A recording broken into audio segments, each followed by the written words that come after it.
Hi hello ಎಲ್ಲರಿಗೂ ನಮಸ್ಕಾರ. ಇವತ್ತಿನ ದಿನ ನಾವು ಯೂಸುಫ್ ಸೈನ್ ಫ್ಯಾಕ್ಟರಿ ಅನ್ನೋ ಯೂಟ್ಯೂಬ್ ಚಾನಲ್ನ ಓಪನ್ ಮಾಡಿದ್ದೀವಿ.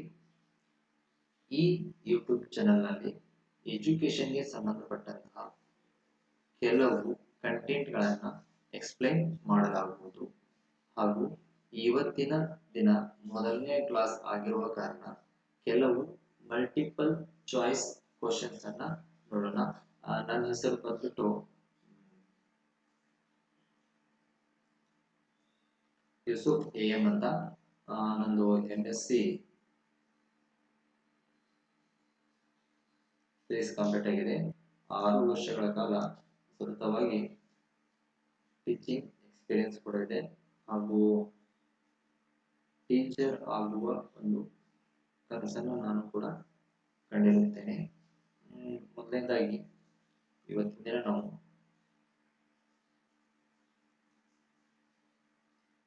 ದಿನ ನಾವು ಫಿಸಿಕ್ಸ್ಗೆ ಸಂಬಂಧಪಟ್ಟಂತ ಮಲ್ಟಿಪಲ್ ಚಾಯ್ಸ್ ಕ್ವಶನ್ ಅನ್ನು ನೋಡೋಣ. ಇದರಲ್ಲಿ ಮೊದಲನೇ question, instrument used to measure the height of an aeroplane.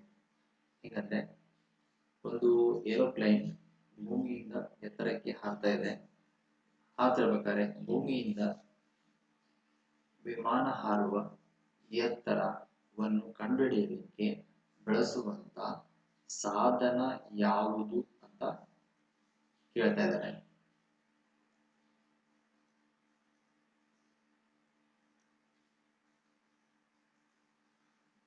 ಮೊದಲನೇದಾಗಿ ಅನಿಮೋಮೀಟರ್ ಇದೆ, ಎರಡನೇದಾಗಿ ಬಾರೋಮೀಟರ್, ಮೂರನೇದು ಅಲ್ಟಿಮೀಟರ್, ನಾಲ್ಕನೇದು ಹೈಗ್ರೋಮೀಟರ್. ಹಾಗಾದ್ರೆ ಒಂದೊಂದಾಗಿ ಇವುಗಳನ್ನ ತೆಗೆದುಕೊಂಡು ಹೋಗೋಣ. ಮೊದಲನೇದಾಗಿ ಅನಿಮೋಮೀಟರ್. ಎನಿಮೋಮೀಟರ್ ಪೂರ್ವದಲ್ಲಿ ಎನಿಮೋಫಿಲಿ ಅಂದ್ರೆ ನೋಡೋಣ. ಎನಿಮೋಫಿಲಿ ಅಂತಂದ್ರೆ ಗಾಳಿಯ ಮೂಲಕ ಪರಾಗ ಸ್ಪರ್ಶ, ಪಾಲಿನೇಷನ್ ಬೈ ಏರ್. ಹಾಗಾದ್ರೆ ಎನಿಮೋಮೀಟರ್ ಅದಕ್ಕೆ ಬಳಸ್ತಾರಪ್ಪ ಅಂತಂದ್ರೆ ವಿಂಡ್ ಸ್ಪೀಡ್ ಅನ್ನ ಮೆಜರ್ಮೆಂಟ್ ಮಾಡಲಿಕ್ಕೆ ಎನಿಮೋಮೀಟರ್ ನ ಬಳಸ್ತಾರೆ. ಹಾಗಾದ್ರೆ ಈ ಬಾರೋಮೀಟರ್ ನ ವಾತಾವರಣದ ಒತ್ತಡವನ್ನ ಮೆಜರ್ಮೆಂಟ್ ಮಾಡಲಿಕ್ಕೆ ಬಳಸ್ತಾರ್ರಿ, ಬಾರೋಮೀಟರ್ ನ ಬಳಸ್ತಾರ. ಅಂದ್ರೆ ಈ ಬಾರೋಮೀಟರ್ ನ ಕಂಡುಹಿಡಿದ್ರೆ ಯಾರಪ್ಪ ಅಂತಂದ್ರೆ ಟಿ ಟೋರಿಸೆಲ್ಲಿ. ಈ ವಾತಾವರಣದ ಒತ್ತಡ ಅಂತಂದ್ರೆ ಅಟ್ಮಾಸ್ಫಿಯರಿಕ್ ಪ್ರೆಷರ್.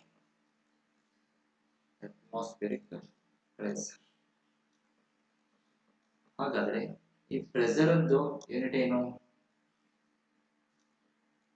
ಪ್ರೆಷರ್ ಅಂದು ಯೂನಿಟ್ ಏನಪ್ಪ? ಪಾಸ್ಕಲ್ ಆಗಿರ್ತದ. ಹಾಗಾದ್ರೆ ನೆಕ್ಸ್ಟ್ ಅಲ್ಟಿಮೀಟರ್.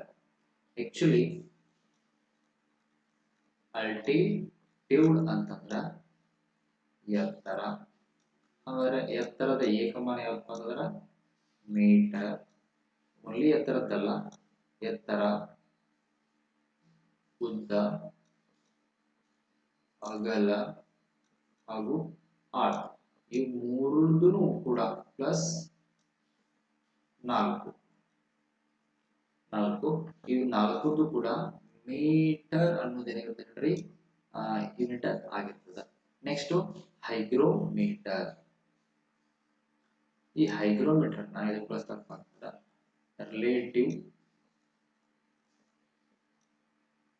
ಹ್ಯೂಮಿಡಿಟಿ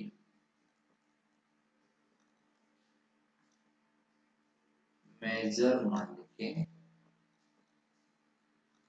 ಬಳಸ್ತಾರ್ರಿ ಹೈಗ್ರೋಮೀಟರ್ ನ ಬಳಸ್ತಾರ.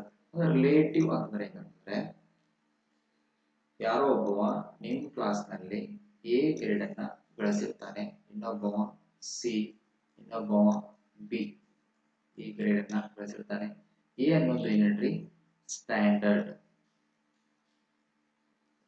ಈ ಸ್ಟ್ಯಾಂಡರ್ಡ್ ಗಳ ಜೊತೆ ತಗೊಂಡಿರುವಂತ ಉಳಿದ ವಿದ್ಯಾರ್ಥಿಗಳ ಗ್ರೇಡ್ ಅನ್ನ ಏನು ಅಂತ ಹೇಳಿ ನಾವು ಇವುಗಳ ನಡುಕ ಕಂಪೇರ್ ಮಾಡ್ತೀವಿ.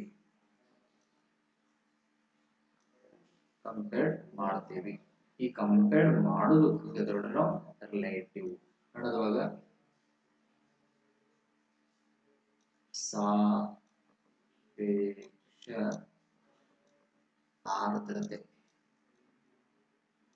ಆರ್ದ್ರತೆ ಅಂತ ಕರಿತೀವಿ.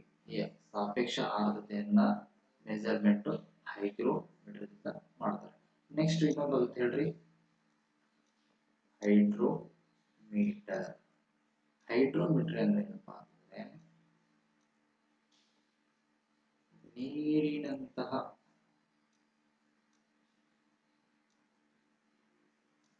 ಕೆಲವು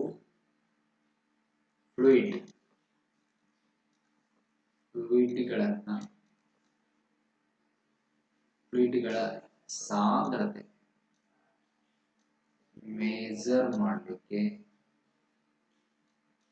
ಮೆಜರ್ಮೆಂಟ್ ಮಾಡಲಿಕ್ಕೆ ಹೈಡ್ರೋಮೀಟರ್ ಡಿವೈಸ್ ಅನ್ನ ಬಳಸ್ತಾರೆ. ಹಂಗಾರ ರಿಲೇಟಿವ್ ಹ್ಯೂಮಿಡಿಟಿಯನ್ನು ಚೆಕ್ ಮಾಡಲಿಕ್ಕೆ ಹೈಗ್ರೋಮೀಟರ್ ನ ಬಳಸಿದ್ರೆ ಆಕ್ಚುಲಿ ಓನ್ಲಿ ಹೇಳ್ರಿ ಹ್ಯೂಮಿಡಿಟಿ ಚೆಕ್ ಮಾಡಲಿಕ್ಕೆ ಏನು ಬಳಸ್ತಾರೆ ಹೇಳ್ರಿ ಸೈಕ್ರೋಮೀಟರ್ ನ ಬಳಸ್ತಾರೆ. ಹಾಗಾದ್ರೆ ಇದರ ಆನ್ಸರ್ ಏನಾಗುತ್ತೆ ಅಂದ್ರೆ ಆಲ್ಟಿಟ್ಯೂಡ್ ಅನ್ನೋದು ಎತ್ತರದ ವಸ್ತುವನ್ನ ಅಳತೆ ಮಾಡಲಿಕ್ಕೆ ಏನ್ರಿ ಈ ಆಲ್ಟಿಮೀಟರ್ ಅನ್ನ ಏನ್ರಿ ವಿಮಾನದ ಹಾರಾಟದ ಎತ್ತರವನ್ನ ಕಂಡುಹಿಡಿಯಲಿಕ್ಕೆ ಬಳಸುತ್ತಾರೆ. Next question. Sound is measured with first option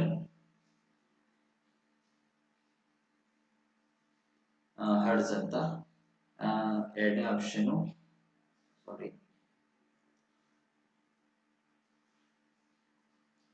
first option hertz, second option decibel, third option Newton, fourth option joule. ಹಾಗಾದ್ರೆ hertz ಇದಕ್ಕೆ ಬರ್ತಾರೆ. hertz is the unit of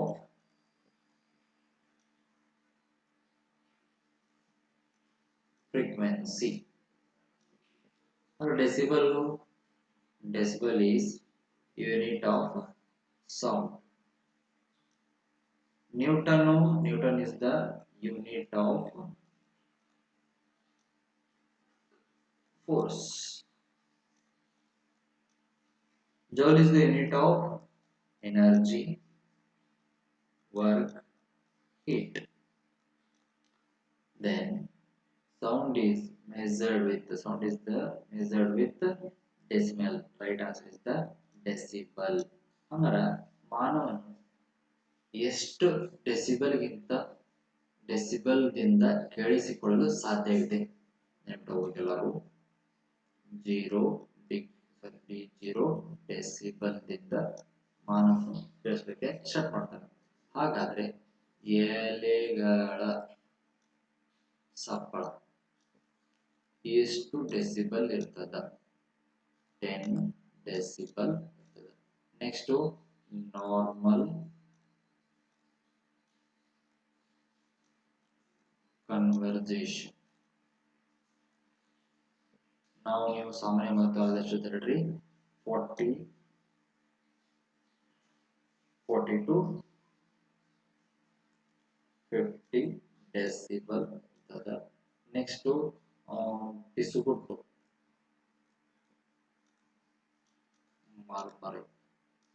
ಪಿಸುಗುಟ್ಟು ಎಷ್ಟು ಅಂತಂದ್ರೆ 20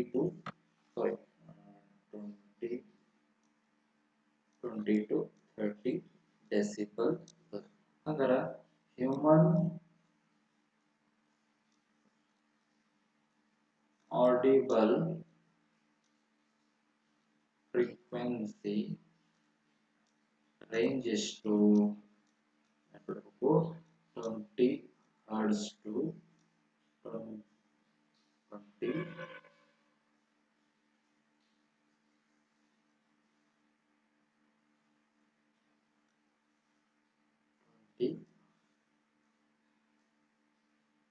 hertz to 20 kilo hertz ಆಗಿರ್ತದ.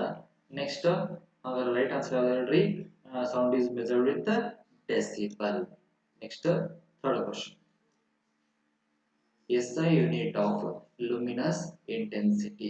First option is watt, second option is volt, third option is joule, fourth option is candela. However, watt is the unit of power.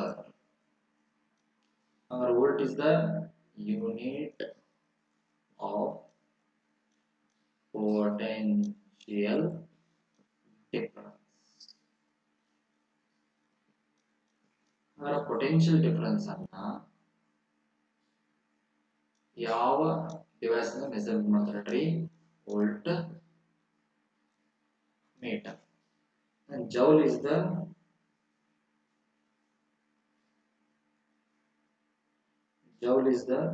unit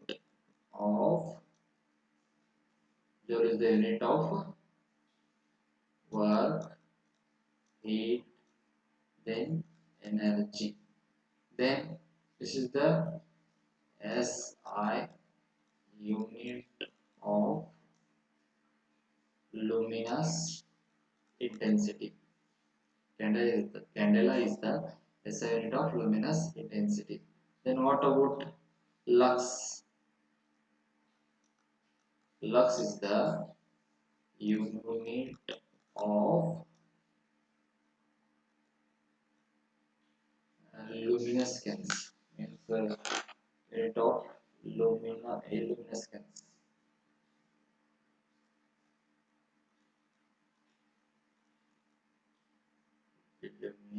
Luminescence. Lux ಅನ್ನೋದು unit of illuminescence. Then candela ಅನ್ನೋದು SI unit of luminous intensity ಆಗಿರ್ತದ. Next to fourth question.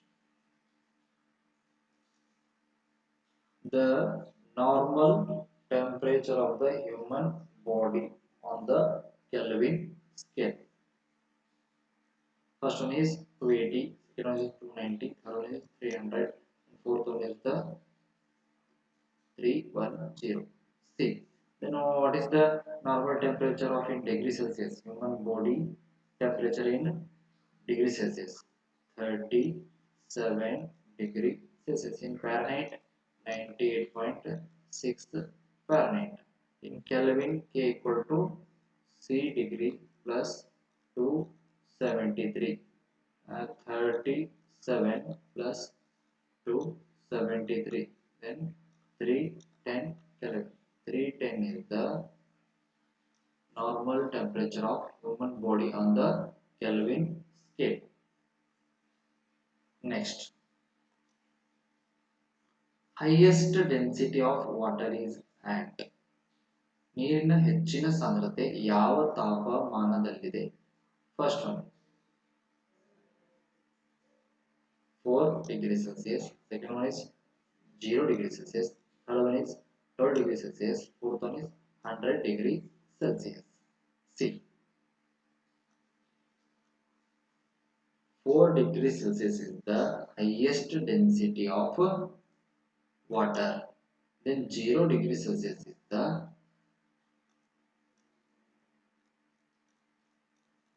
freezing point of water. Then 100 degrees Celsius is boiling point of water.